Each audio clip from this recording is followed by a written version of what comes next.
Hello friends, welcome to my YouTube channel MH education. MH education परिवार में आपका स्वागत है। फ्रेंड्स, आज हम आपको जिस तरीके से यूपी पीजीटी मैथ्स के लिए प्रिपरेशन करा रहे हैं, उसी के क्रम में आज हम आपको जीआईसी का एलटी ग्रेड का जो पेपर है वो कराने जा रहे हैं। जीआईसी लेक्चरर के लिए जो पेपर हुआ था वो पेपर आज का हम आप लोगों को कराने जा रहे हैं। ये पेपर जो है वो 17 सितंबर 2021 को हुआ था। ये पेपर 2021 को हुआ था, 17 सितंबर 2021 को हुआ था। बहुत अच्छा पेपर था ये। तो उसी क्रम में आज हम आपको इसका पेपर कराने जा रहे हैं। देखिएगा,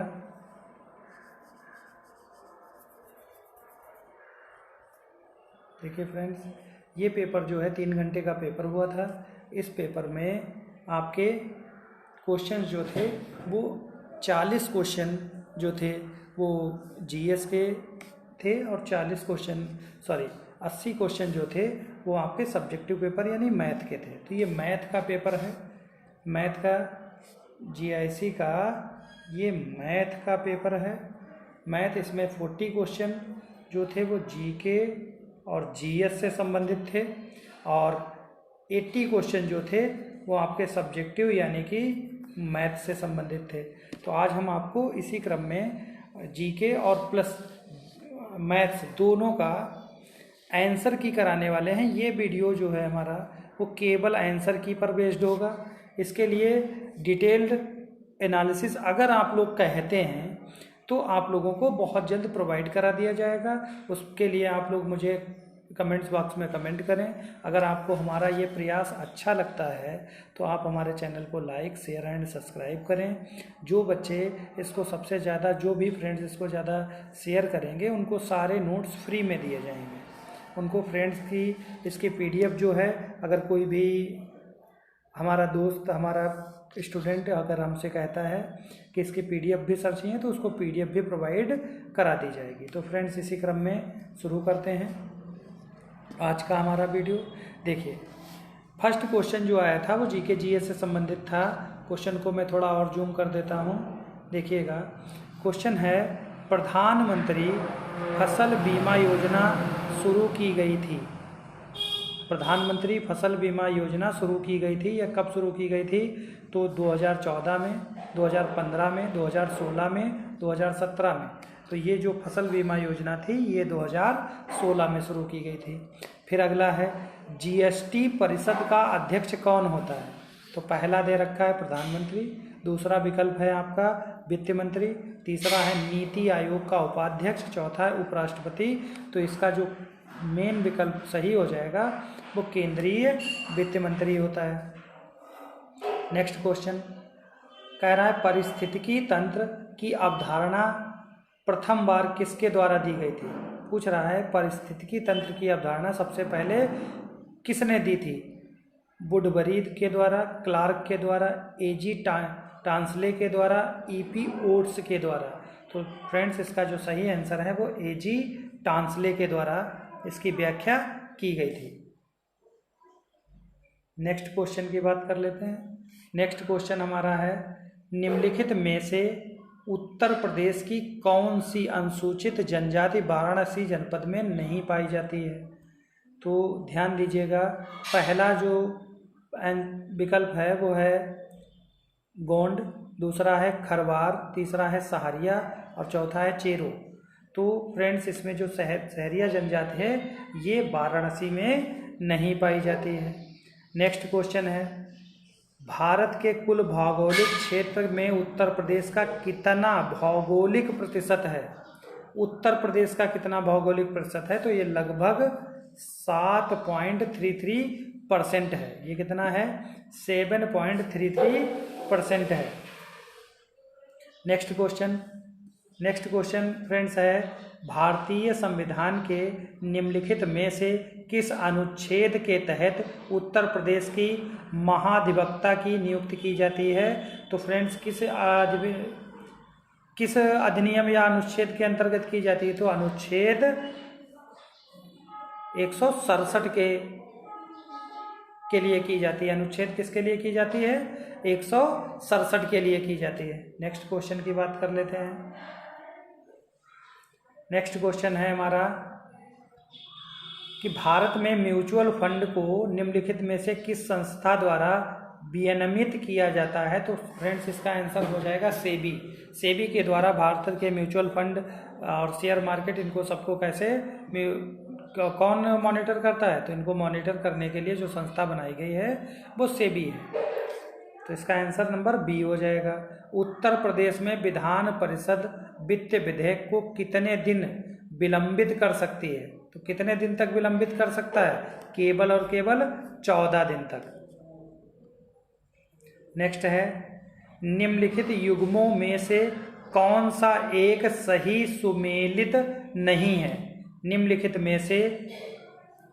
युग्मों में से कौन सा एक सही सुमेलित नहीं है। पहले एक तरफ लिखा गया ताप विद्युत गृह, दूसरी तरफ दिया गया राज्य। बाढ़ का ये तो बिहार में है, लारा ये तो छत्तीसगढ़ में है, कुंडगी ये कर्नाटक में है, और गडारवारा ये आंध्र प्रदेश में है। ये गलत मिला हुआ है, ये आपका सही नहीं है। निम्नलिखित में से कह रहा है निम्नलिखित में किस देश से होकर भूमध्य रेखा नहीं गुजरती है। किस देश से भूमध्य रेखा नहीं गुजरती है। तो फ्रेंड्स वो देश कौन सा है, वो देश है जाम्बिया। केन्या, युगांडा, गोबेन, इनसे सबसे होकर गुजरती है। नेक्स्ट क्वेश्चन हमारा जो है वो निम्नलिखित में से राज्य के नीति निर्देशक तत्वों का कौन सा अनुच्छेद राज्य को निर्देशित करता है। निम्नलिखित में से राज्य के नीति निर्देशक तत्वों का कौन सा अनुच्छेद राज्य को निर्देशित करता है कि वे उद्योगों के प्रबंधक में कामगारों की सहभागिता सुनिश्चित कर सकें। तो इसके लिए हमारा कौन सा अनुच्छेद है, अनुच्छेद है 43A। किस अनुच्छेद में कहा गया है, ये 43A में कहा गया है। नेक्स्ट क्वेश्चन हमारा है रीजनिंग से संबंधित है। कह रहा है निम्न में से विलुप्त संख्या ज्ञात कीजिए। निम्न में से विलुप्त संख्या ज्ञात कीजिए। एक चक्र जैसा बना हुआ है, इसमें नंबर्स दिए गए हैं। तो इसमें फ्रेंड्स जब इसको हम सॉल्व करेंगे तो इसका आंसर जो आएगा वो हमारा 20 आएगा। इसका आंसर अभी हम करवा नहीं रहे हैं, हम केवल और केवल इसके आंसर्स की बात कर रहे हैं। क्वेश्चन नंबर 13 पे आ जाते हैं। क्वेश्चन नंबर 13 क्या है, मौलिक कर्तव्यों को भारतीय संविधान में 42वें संविधान संशोधन अधिनियम 1976 द्वारा निम्नलिखित की सिफारिशों के अनुसार जोड़ा गया है।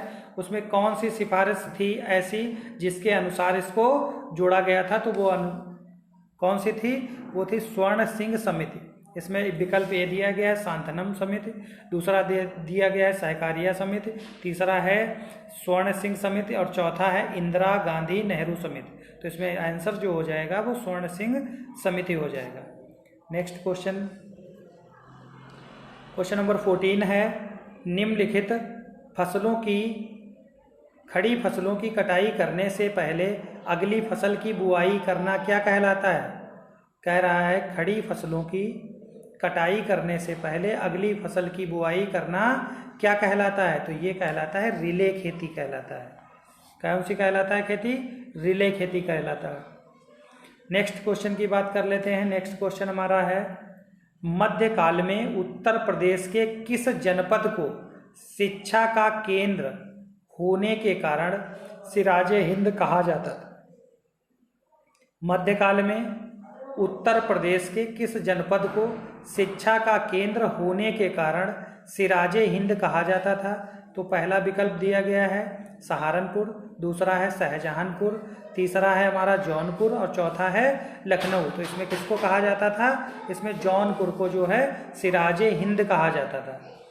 नेक्स्ट क्वेश्चन की बात कर लेते हैं। क्वेश्चन नंबर 16, उत्तर प्रदेश का कौन सा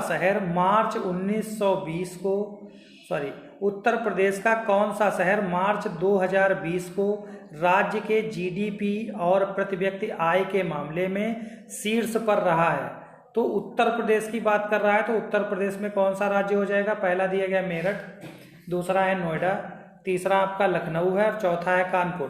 तो कौन सा राज्य हो जाएगा इसमें, कौन सा शहर हो जाएगा, तो इसमें शहर जो है वो हो जाएगा नोएडा।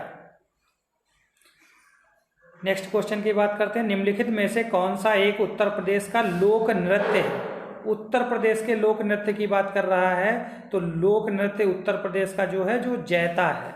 कौन सा है, जैता। विकल्प नंबर डी सही है। नेक्स्ट क्वेश्चन की बात कर लेते हैं, क्वेश्चन नंबर 18। क्वेश्चन नंबर 18 के क्रम पर बात कर लेते हैं, निम्नलिखित में से किस क्षेत्र में मोटे अनाज वाली फसलें उगाई जाती हैं। निम्नलिखित में से किस क्षेत्र में मोटे अनाज वाली फसलें उगाई जाती हैं। तो मोटे अनाज वाली फसलें जो हैं वो निचले क्षेत्र में उगाई जाती हैं। किस क्षेत्र में उगाई जाती हैं, निचले क्षेत्र में उगाई जाती हैं। क्वेश्चन नंबर 19 की बात कर लेते हैं, क्वेश्चन नंबर 19 क्वेश्चन है, निम्नलिखित में से कौन सा एक भारत निर्माण योजना का संगठन नहीं है। निम्नलिखित में से कौन सा एक भारत निर्माण योजना का संगठक नहीं है। तो इसका कौन सा संगठक नहीं है, ग्रामीण उद्योग जो है वो भारत निर्माण योजना का संगठक नहीं है। ग्रामीण सड़कें भी हैं, ग्रामीण विद्युतीकरण भी है और ग्रामीण पेयजल आपूर्ति भी है। क्वेश्चन नंबर 20 की बात कर लेते हैं, निम्नलिखित में दिल्ली के किस सुल्तान ने अमानवीय दंड देना बंद कर दिया था। दिल्ली के किस सुल्तान ने अमानवीय दंड देना बंद कर दिया था। पहला दिया गया है रजिया सुल्तान, दूसरा दिया गया नसरुद्दीन महमूद शाह, तीसरा विकल्प है फिरोज शाह तुगलक और चौथा है बहलोल लोदी। तो किसने फ्रेंड्स इसको बंद कर दिया था, रजिया सुल्तान ने अमानवीय दंड को बंद कर दिया था। क्वेश्चन नंबर 21 की बात कर लेते हैं, 12वें वित्त आयोग के अध्यक्ष कौन थे। कह रहा है 12वें वित्त आयोग के अध्यक्ष कौन थे। तो इसके अध्यक्ष केसी पंत थे या सी रंगराजन थे या राजमन्नार थे या समांथन थे। तो इसके जो सही विकल्प होगा वो सी रंगराजन यानी विकल्प बी सही होगा इसका। क्वेश्चन नंबर 22 की बात कर लेते हैं, क्वेश्चन नंबर 22 है, कन्नौज पर महमूद गजनवी ने आक्रमण के समय वहां का शासक कौन था। कह रहा है कन्नौज पर मोहम्मद गजनवी के आक्रमण के समय वहां का शासक कौन था। तो वहां का शासक जो फ्रेंड था वो त्रिलोचन पाल था। उसका शासक कौन था, त्रिलोचन पाल था। क्वेश्चन नंबर 23 की बात कर लेते हैं, शब्दों के विषम युग्म को चुनिए। शब्दों के विषम युग्म को चुनना है, मृत्यु, रोग, अंगूर, शराब, दूध, मक्खन, पानी, ऑक्सीजन। तो इसका जो विषम रूप है वो होगा मृत्यु, रोग। ये उल्टा दिया गया, रोग से मृत्यु होती है, मृत्यु से रोग नहीं होता है। ठीक है, अगला है असमानता वायरस वैश्विक रिपोर्ट 2021 किसके द्वारा प्रकाशित की गई। तो ये रिपोर्ट जो है वो हमेशा ऑक्सफैम के द्वारा प्रकाशित की जाती है। किसके द्वारा, ऑक्सफैम के द्वारा। क्वेश्चन नंबर 25 के क्रम की बात कर लेते हैं। क्वेश्चन नंबर 25 है, निम्नलिखित गुप्तकालीन मंदिरों में कौन सा उत्तर प्रदेश में अव्यवस्थित है। निम्नलिखित गुप्तकालीन मंदिरों में कौन सा उत्तर प्रदेश में अव्यवस्थित है। पहला कह रहा है नामचा कुठार का मंदिर, तिगवा का वैष्णो मंदिर, चौथा है भूमरा का शिव मंदिर और पांचवा है देवगढ़ का दशावतार मंदिर। तो इसका आंसर जो सही हो जाएगा वो देवगढ़ का दशावतार मंदिर है। नेक्स्ट क्वेश्चन की बात कर लेते हैं, सौर ऊर्जा का कारण क्या है। सौर ऊर्जा का कारण है, सौर ऊर्जा का कारण क्या है। तो सौर ऊर्जा का कारण जो है वो नाभिकीय संलयन की प्रतिक्रिया होती है, नाभिकीय संलयन की प्रतिक्रिया होती है। क्वेश्चन नंबर 27 की बात कर लेते हैं। क्वेश्चन नंबर 27 कह रहा है, हड़प्पीय पुरा स्थल बनावली किस नदी पर स्थित है। तो फ्रेंड्स ये जो इस नदी पर स्थित है उसका नाम है घग्गर नदी। कौन सी नदी, घग्गर नदी। नेक्स्ट क्वेश्चन की बात करते हैं, क्वेश्चन नंबर 28 के क्रम की, भारतीय राष्ट्रीय कांग्रेस में सम्मिलित होने के लिए सुभाष चंद्र बोस को किसने प्रेरित किया था? तो सुभाष चंद्र बोस को किसने प्रेरित किया था? जवाहरलाल नेहरू और जयप्रकाश ने नहीं। राजेंद्र प्रसाद और राजगोपालाचारी ने बिल्कुल गलत। राजगोपालाचारी तथा एम के गांधी ने बिल्कुल गलत। राजनीतिक गुरु जो थे वो चित्तरंजन दास थे और एम के गांधी थे। तो इसका विकल्प नंबर डी सही हो जाएगा, चित्तरंजन दास और महात्मा गांधी। क्वेश्चन नंबर 29 की बात कर लेते हैं। आरबीआई द्वारा कितने बैंकों पर जुलाई 2021 में नियमों के उल्लंघन के लिए जुर्माना लगाया गया? आरबीआई द्वारा कितनी बैंकों पर जुलाई 2021 में नियमों के उल्लंघन के लिए जुर्माना लगाया गया? कितनी बैंकें थी? वो 14 बैंकों पर जुर्माना लगाया गया था। क्वेश्चन नंबर 30 की बात करते हैं। वह कौन सा प्रथम मुगल बादशाह है जो अंग्रेजों का पेंशन भोगी बना? वह कौन सा प्रथम मुगल बादशाह था जो अंग्रेजों का पेंशन भोगी बना? तो इसमें पहला विकल्प अकबर द्वितीय, दूसरा है शाह आलम, तीसरा है अहमद शाह, चौथा है आलमगीर आलम। तो इसमें विकल्प जो हो जाएगा वो शाह आलम सही है। क्वेश्चन नंबर 31 की बात करते हैं। वर्ष 2021-22 के संघीय बजट प्रस्ताव 6 स्तंभ पर आधारित हैं। निम्नलिखित में से कौन सा एक स्तंभ उसमें शामिल नहीं है? पहला है मानव पूंजीवाद में नवजीवन पर संचार, दूसरा है गांवों की अर्थव्यवस्था का सुदृढ़ीकरण, तीसरा है नव प्रबंधक एवं अनुसंधान का विकास, चौथा है स्वास्थ्य एवं कल्याण। तो इसमें पहला विकल्प सही हो जाएगा, मानव पूंजी में नवजीवन का संचार। क्वेश्चन नंबर 32 के क्रम की बात कर लेते हैं। क्वेश्चन नंबर 32 जो है वो हमारा निम्नलिखित में से कौन सा एक सही सुमेलित नहीं है? निम्नलिखित में से कौन सा एक सही सुमेलित नहीं है? एक तरफ राज्य दिए गए हैं, दूसरी तरफ राज्यसभा में सीटों की संख्या। तो असम में 6 दिए गए हैं, छत्तीसगढ़ में 5 दिए गए हैं, हिमाचल में 3 दिए गए, उत्तर प्रदेश में 31। तो फ्रेंड्स उत्तर प्रदेश में 31 सही है, हिमाचल में 3 सही है, छत्तीसगढ़ में 5 सही है। इसमें जो विकल्प गलत है वो असम में 6 नहीं, असम में कितनी सीटें हैं? असम में 7 सीटें हैं। तो इसकी बात कर लेते हैं। नेक्स्ट क्वेश्चन पर आ जाते हैं। नेक्स्ट क्वेश्चन हमारा जो है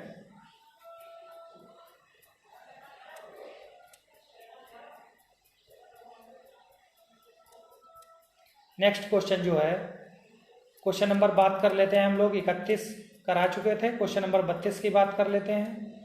क्वेश्चन नंबर 32 हमारा क्या होने वाला है देखते हैं फ्रेंड्स। क्वेश्चन नंबर 33 की बात कर लेते हैं। क्वेश्चन नंबर 33 कह रहा है कि निम्नलिखित में से कौन सा उत्तर प्रदेश का प्रमुख उद्योग नहीं है? निम्नलिखित में से कौन सा उत्तर प्रदेश का प्रमुख उद्योग नहीं है? पहला कह रहा है सीमेंट, दूसरा कह रहा है चीनी, तीसरा कह रहा है कपड़ा और चौथा ऑटोमोबाइल। तो उत्तर प्रदेश का जो ऑटोमोबाइल है, उत्तर प्रदेश का जो सीमेंट उद्योग ऑटोमोबाइल है वो उत्तर प्रदेश का उद्योग नहीं है।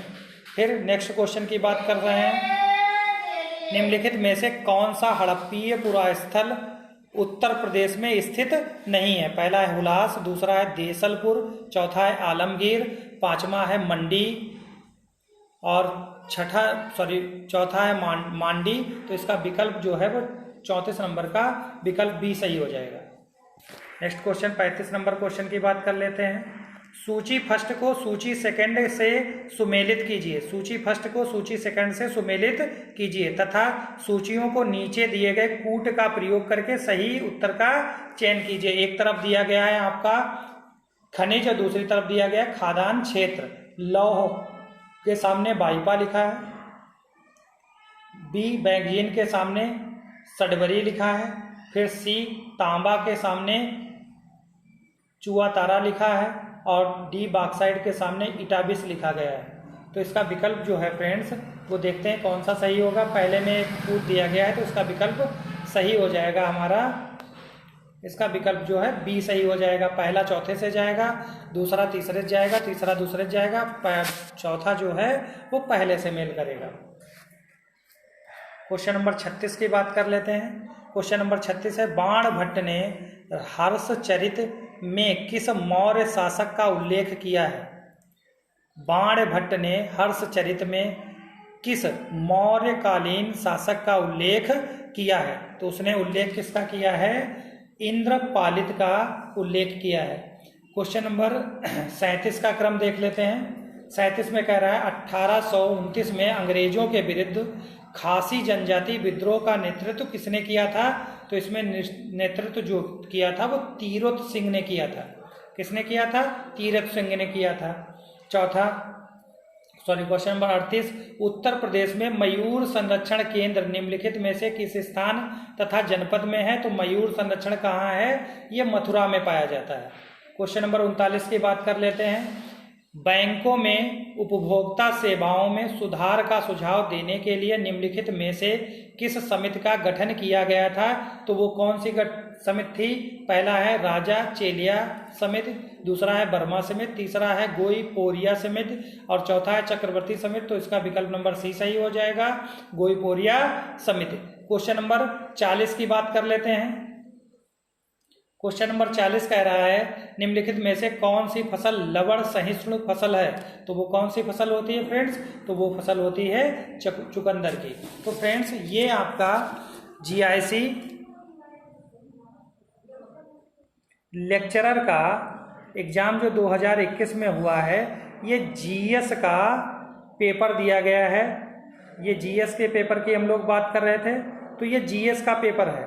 जीआईसी का जीएस वाला पार्ट है ये जीएस वाले पार्ट में 40 क्वेश्चन थे। 40 क्वेश्चन की आंसर की मैंने आपको दे दी है। इसका जो सेकंड पार्ट है जो मैथमेटिक्स से संबंधित है, उसकी आंसर की का पार्ट मैं बहुत जल्दी अपलोड करूंगा और वो आपकी ओनली आंसर की होगी।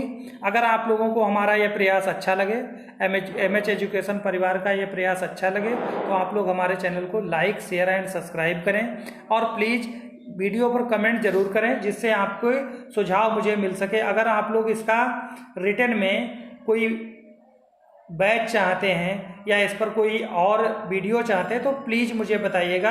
आपका जो भी सुझाव होगा वो हमें सहर्ष स्वीकार होगा। अगर वीडियो में आपको कोई कमियां दिख रही हैं तो उसमें भी आपके सहयोग की अपेक्षा रहेगी। और प्लीज़ फ्रेंड्स इस मेरे चैनल को लाइक, शेयर एंड सब्सक्राइब करें। Thank you so much.